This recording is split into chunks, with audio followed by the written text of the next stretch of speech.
Bueno, vamos a empezar esta píldora hablando de hecho jurídico y de acto jurídico. Y por supuesto también vamos a hablar de la voluntad. Antes de empezar a hablar de los temas en particular, tenemos que entender que cuando el Código Civil y Comercial intenta regular los hechos y actos jurídicos, lo que intenta hacer es categorizar los acontecimientos o los hechos que se manifiestan en la vida cotidiana, en la realidad, mejor dicho. Entonces, por ejemplo, ¿es lo mismo una tormenta de granizo que un contrato? Bueno, ustedes se preguntarán y dirán, es un disparate lo que estás diciendo. Y yo les voy a decir que ambas situaciones producen relaciones jurídicas. Ambas situaciones. Por ejemplo, en una tormenta de granizo, supongamos que usted tiene un auto y ese auto lo tiene asegurado ante una tormenta de granizo. Digo, el riesgo es la tormenta de granizo, se produce la tormenta, su auto está destruido. Bueno, esa tormenta, que es un hecho natural, termina en la activación de la cláusula de contrato de seguros, por la cual a usted van a indemnizarle el daño sufrido por la tormenta. Por otra parte, en el contrato, entre las partes va a haber efectos jurídicos, va a haber una creación de una relación jurídica. Por ejemplo, en un contrato de compra-venta en el cual usted compra un inmueble, usted entrega el dinero y le dan la llave de la casa. ¿Sí? Entonces, en ese acto jurídico que es el contrato, se produce una modificación o una creación de relaciones jurídicas. ¿Cuál es la gran diferencia entre hecho y acto jurídico? Que ahora la vamos a desarrollar pormenorizadamente. Es que los hechos jurídicos acontecen. Digo, un hecho jurídico puede ser una tormenta de granizo o puede ser la muerte natural de una persona. En cambio, cuando hablamos de acto jurídico, hablamos de un acto voluntario que las personas realizan y que tienen como fin inmediato la creación, modificación o extinción de relaciones jurídicas. Entonces vamos a empezar a hablar del hecho jurídico. Y el artículo 257 dice que el hecho jurídico es el acontecimiento que, conforme al ordenamiento jurídico, produce el nacimiento, modificación o extinción de relaciones o situaciones jurídicas. ¿Sí? Entonces, como dijimos antes, por ejemplo, la muerte natural de una persona es un acontecimiento. ¿Sí? No podríamos decir que es un hecho voluntario, la muerte natural de una persona. Entonces, como es un acontecimiento, por supuesto, la muerte de una persona produce efectos jurídicos. ¿Cuál es? Por ejemplo, que se abra la posibilidad de la sucesión, es decir, los bienes de esa persona que murieron del causante se tienen que transmitir a sus herederos. Eso es un ejemplo de un hecho jurídico. Otro ejemplo del hecho jurídico es la tormenta de granizo que vimos antes. Después tenemos otro tipo de acto que regula el Código Civil y Comercial, que es el simple acto lícito. Y dice, el simple acto lícito es la acción voluntaria no prohibida por la ley de la que resulta alguna adquisición, modificación o extinción de relaciones o situaciones jurídicas. Fíjense que acá las palabras importantes son de la que resulta. Cuando hablamos que resulta, significa que no lo estamos persiguiendo. Es decir, voy a poner ejemplo típico. Yo soy artista, escribo una canción, yo no estoy persiguiendo el objetivo o el fin inmediato de adquirir el derecho de propiedad intelectual sobre la canción que yo escribí. Sin embargo, yo escribo la canción y el ordenamiento me otorga a mí el derecho de propiedad intelectual. ¿Sí? Entonces, resulta de mi actividad, pero yo no lo busco como fin inmediato a la adquisición de ese derecho de propiedad intelectual. ¿Sí? Entonces, es importante que es una acción voluntaria, no prohibida por la ley, de la que resulta. Y ahora vamos a ver el acto jurídico, y lo vamos a ir desglosando para interpretarlo.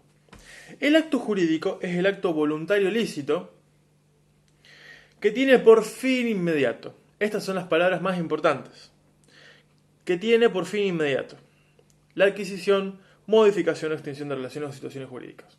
Entonces, por ejemplo, si yo realizo un contrato de compra-venta, de un inmueble, mi objetivo como comprador, para celebrar ese acto jurídico, ese contrato, es adquirir un inmueble, una casa. Y el objetivo de la otra persona es hacerse con el precio de esa casa, con ese dinero. Es el fin que nosotros perseguimos inmediatamente. Y que el vehículo para llegar a ese fin es ese acto jurídico, que por supuesto después tendrá sus formalidades y particularidades.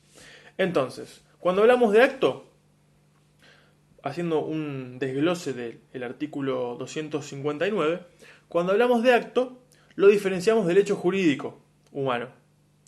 ¿Por qué? Porque dijimos que es un acto voluntario que tiene por fin inmediato.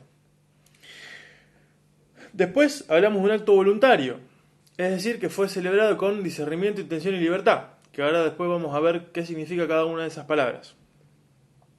Después, acto lícito significa que debe ser necesariamente lícito, es decir, que debe estar permitido por la ley, o mejor dicho, no está prohibido por la ley, no debe estar prohibido por la ley. Y por último, el fin inmediato, que el fin inmediato debe ser producir efectos jurídicos. Es el fin específico, la nota típica del acto jurídico, que lo diferencia de otros actos que, no obstante ser voluntarios, no tienen propósito de crear relaciones o situaciones jurídicas. Yo después voy a subir una píldora especificando y explicando lo que es una situación jurídica y una relación jurídica.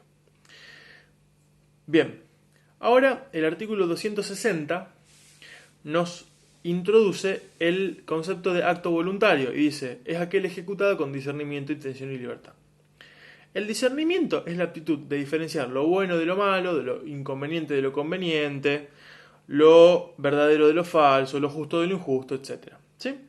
La intención, que es el segundo supuesto, supone la aptitud para entender el acto concreto que se realiza. Es decir, yo tengo que comprender cuál es el acto que estoy realizando y llevarlo adelante. Esa es la intención. Y por último, la libertad. Que la libertad no se suele definir por la positiva, sino por la negativa. ¿Por qué digo esto? Porque se suele definir a la libertad como la ausencia de una coacción. Si hay una coacción que a mí que me impide elegir libremente, valga la redundancia, estoy ante un acto viciado. Que vamos a ver después que el vicio de la libertad, que es un vicio de la voluntad, todavía no se hagan un lío en la cabeza, es la violencia. Entonces, supongamos que una persona quiere celebrar un contrato conmigo y me pone un arma en la cabeza. Y me dice, firma esto porque te mato. Ahí, por supuesto, yo no estoy firmando libremente. Bueno, ese acto puede ser demandado por nulidad, por estar viciado. ¿Por qué? Porque falta la libertad. Para que haya un acto voluntario tienen que estar los tres. Para que haya un acto válido, mejor dicho, tienen que estar los tres. Porque después vamos a ver que el artículo siguiente define lo que es el acto involuntario y dice, es involuntario por falta de discernimiento el acto de quien, al momento de realizarlo, está privado de la razón. ¿Cuándo una persona puede estar privada de la razón? Pensemos en un caso de una grave ebriedad. Pensemos en el caso de una persona que está bajo la influencia de narcóticos. Pensemos en el caso de una persona que está bajo un brote de un padecimiento subjetivo, un momento de crisis. Bueno, eso se puede entender como acto involuntario. Después, el acto ilícito, es decir, el acto prohibido por la ley de la persona menor de edad que no ha cumplido 10 años. Y el inciso C dice, el acto lícito de la persona menor de edad que no ha cumplido 13 años sin perjuicio de lo establecido en disposiciones especiales. Este último inciso, por ejemplo, supongamos que un niño que tiene 12 años quiere ir a comprar un auto. Y va con un fangote de efectivo y dice, yo compro ese auto. Bueno, después ese acto después se puede demandar por nulidad, porque se va a considerar un acto involuntario. ¿Por qué? Porque es un acto lícito, es decir, permitido por la ley, pero realizado por una persona menor de 13 años. Entonces es involuntario. Ese acto no puede prosperar. Bien. Después vamos a ver que hay distintas formas de manifestación de la voluntad. Por ejemplo, dice el 262, los actos pueden exteriorizarse oralmente, por escrito, por signos inequívocos o por la ejecución de un hecho material. Vamos por parte. Oralmente es verbalmente, hablando. ¿Quieres comprar esto? Sí. Listo.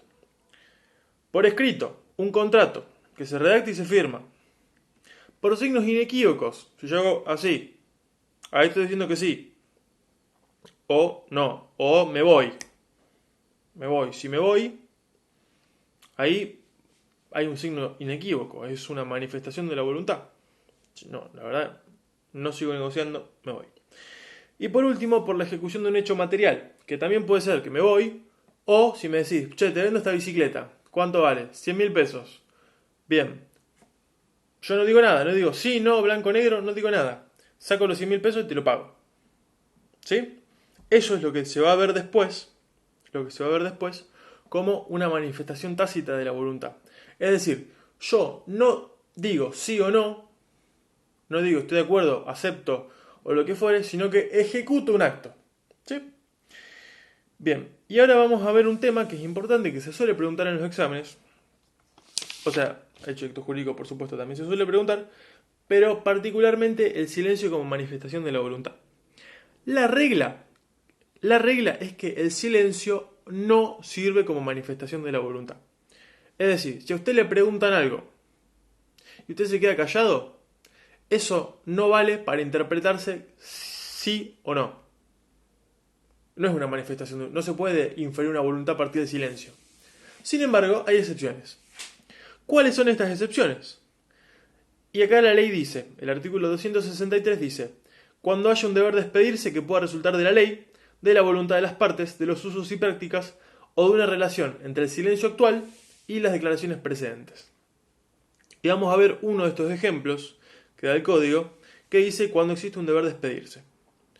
Por ejemplo, el artículo 314 del Código Civil y Comercial dice, cuando se cita a una persona en un juicio para que reconozca la firma que se le atribuye en un instrumento privado. Es decir, agarran un contrato, en un proceso judicial el juez dice, quiero llamar a Julián Díez para que venga a reconocer la firma en este contrato. Se lo cita, se lo notifica para que venga tal día al juzgado y Julián Díez no viene. Bueno, en este caso, como la ley lo marca, se tiene que interpretar que esa firma es mía. ¿Por qué? Porque lo dice la ley. Pero esto es una excepción. Bien. Bueno, y hasta acá llegamos con el tema de hecho y acto jurídico.